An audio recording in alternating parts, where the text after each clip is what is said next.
not obligated to communicate every single thing. Right. They are, on the other hand, obligated to do what they agreed to do. It's been a long time coming, but we're back. And this time, I think we're back with what could be one of the more important episodes of the Chronicles of Scam.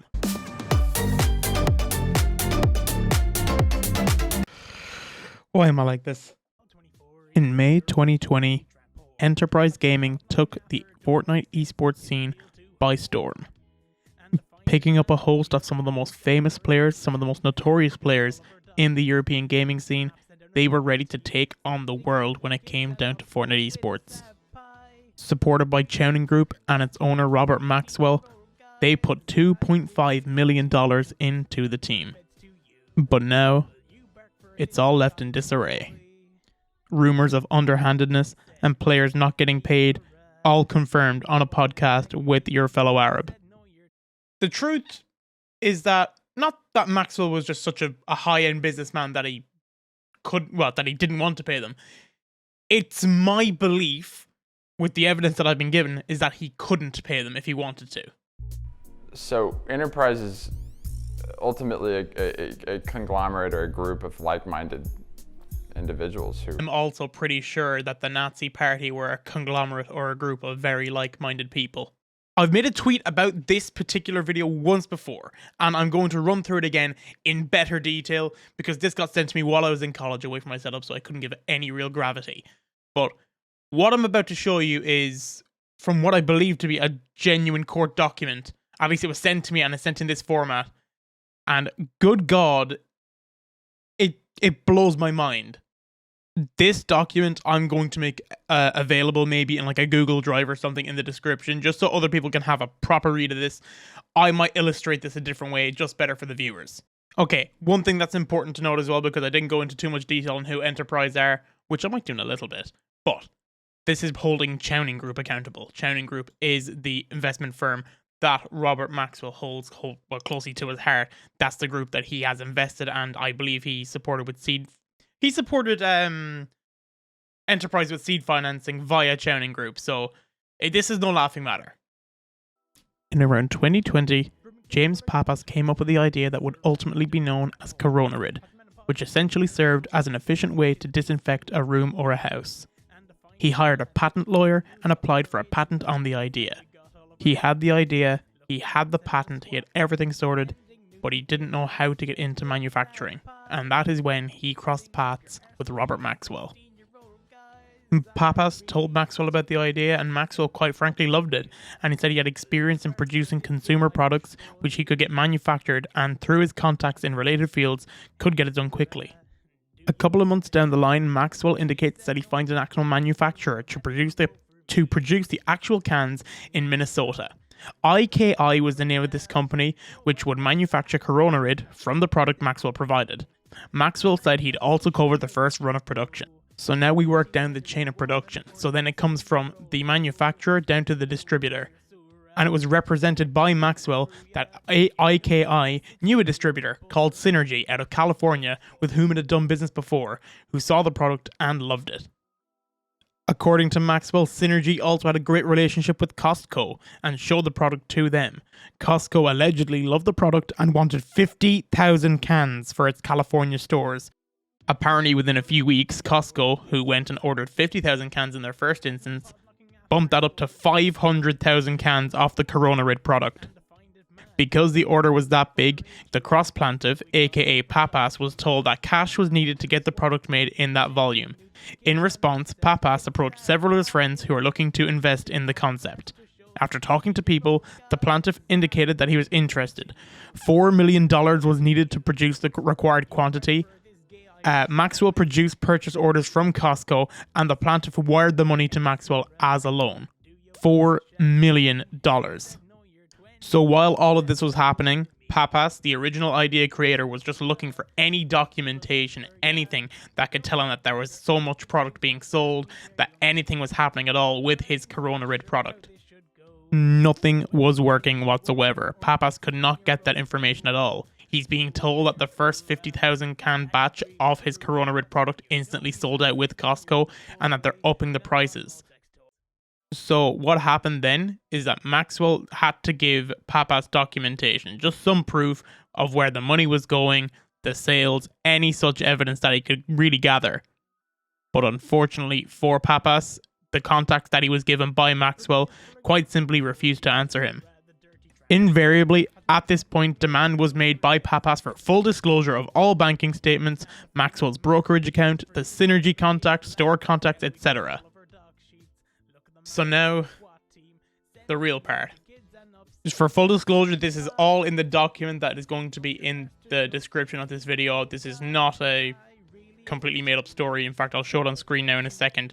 But this is just for the sake of illustrating. It's this point here I'm going to be covering.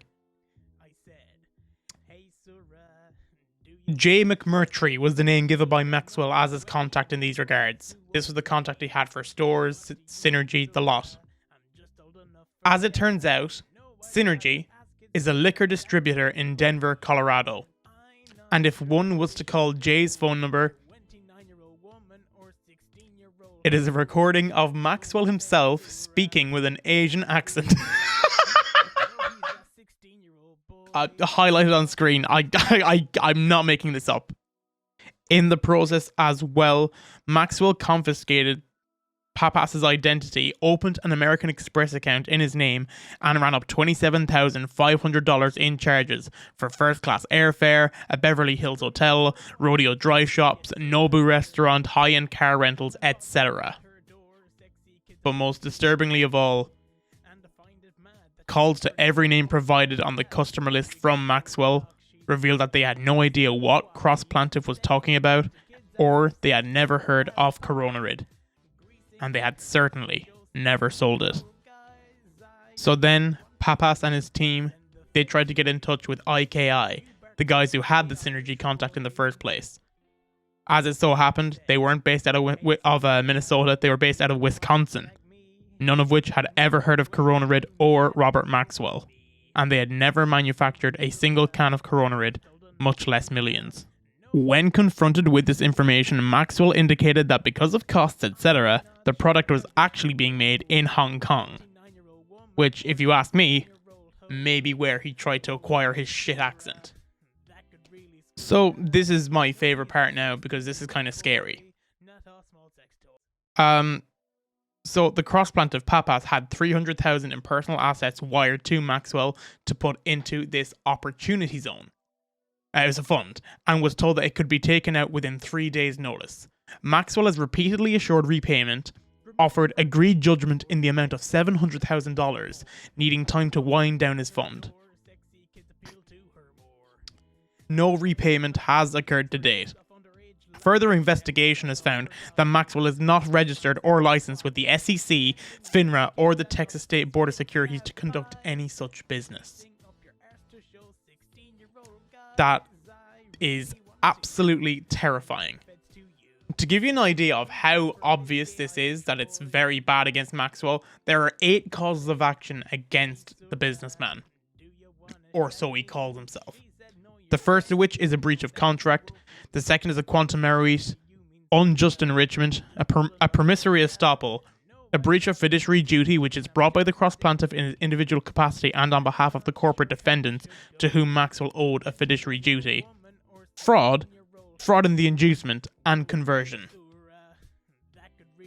To give you an idea of the damages that Papas is seeking, as a result of the actions and omissions of Robert Maxwell, James S. Papas and the corporate defendants, in whose behalf he also sues, has been damaged in amount within the jurisdictional limits of this court and well in excess of $10 million, not to include his claims for indemnity and contribution and consequential damages.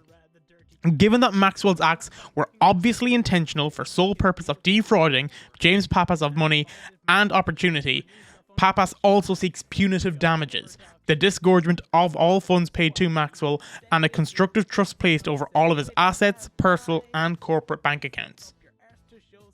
If you ever wanted to know why Robert Maxwell is not paying you, it's because the guy doesn't have money to pay you. Robert Maxwell put up a front in front of all of the young impressionable kids who he always wanted to impress, that he was this big high-end businessman that was ready to dump millions of dollars into an esports team. He was able to fund so much. He funded, from what I can gather as well, as we know to be, a pedophile's gambling addiction, which is incredible. But he couldn't pay out the players that he was contractually obliged to. And he decided to hold that against them. He decided to hold their word against them. He decided to hold their service against them when they decided they did not want to represent Enterprise while they were not getting paid. He decided to pull the rug out from beneath them and not pay them at all. Normally, here is where I talk about foresight. Could we have seen this coming? Could we have seen that Robert Maxwell would have done any of this? My honest answer is, if James Pappas here could get scammed for the cost of... Jesus Christ. If he could get scammed for essentially $10 million and get completely fooled, get wool over the eyes, is the only way I can put it. He's been thrown under the bus here in this sense as well. Nothing could be done. If Pappas couldn't read it, I don't think a lot of people could have. He was ready to put in millions and millions of dollars. Some of these guys put in a few months of their time, which could equate to a few $1,000s, which is completely different. People could not have seen this coming. But that is the danger that these big corporate entities, or so they claim to be, have in the esports scene. Because Maxwell came in, he inflated the scene heavily. He put in money where no other teams were willing to pay. And he managed to really change up the mindsets of some of the higher up pros who decided they weren't going to accept offers from lesser teams purely because they didn't meet the same standards as Enterprise Gaming. Enterprise Gaming is, and has been now, a scam. No one is getting paid outside of it anymore. I don't see anyone getting paid as long as Maxwell has the choice. The money he was giving out to pay to you guys was James Pappas's money. That's the moral of the story. This Pappas guy who thought he was funding a coronavirus product, a product to battle to disinfect coronavirus or to disinfect surfaces, fucking bleach for all I know. It was his money that he put in for that reason. And Maxwell, instead of using that product as he should have done, he went and racked up his own costs and he tried to set up an esports team, seed financed with $2.5 million apparently into Enterprise Gaming, just to throw it on its head. Shit, man. I expect better. I want better for esports, but sometimes you just can't do anything about it, man. It's really dangerous. It's a really dangerous game to play, the esports game, especially when you have people like Maxwell here who are quite literally just in it for the serotonin, really. Like, that, all he gets is a bit of attention from it. Be careful in your contracts. Stay safe, please God. Always get a parent involved or get some reliable attorneys / lawyers involved. I'd always leave recommendations to whoever I think you guys should go to, but at this point, they're all over my Twitter. You can find them no matter what. If anyone wants to ask me who to go to, just DM me on Twitter. My Twitter is going to be in the description below. I'll send you the right way when you need to get someone to check a contract for you. So this has been the Chronicles of Scam on Enterprise Gaming. Be sure to like and subscribe if you enjoy more content like this. I want to make more of these. I kind of suppose it's been nearly a year since I made my last one of these. I think it was on Castellar, which was a team that didn't even form because I got there too early. Well, I say too early. I got there before they could damage anyone else. What I will ask is, if anyone else ever has an issue like this, drop me a DM on Twitter. I'll try and read into it. I want to read more into this term Team 33 scandal because it looks a little bit stranger from the outset. Hopefully I'll have a video like that out before next weekend. But again, thank you guys for watching. I appreciate you all. Hearts. That could really screw ya. You know he's a 16-year-old boy, not a small sex toy.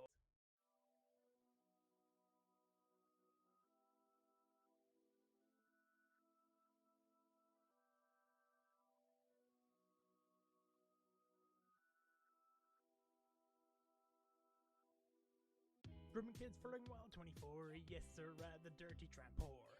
Has menopause knocking at her door, sexy kids appeal to her more. And I find it mad that she looks for nudes of underage lads. Now we got all of her doc sheets, look at the map, send down a SWAT team. Sending nudes to kids and obsessed with sad pie.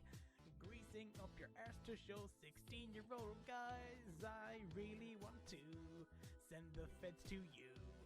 Will you bark for this gay Irish boy.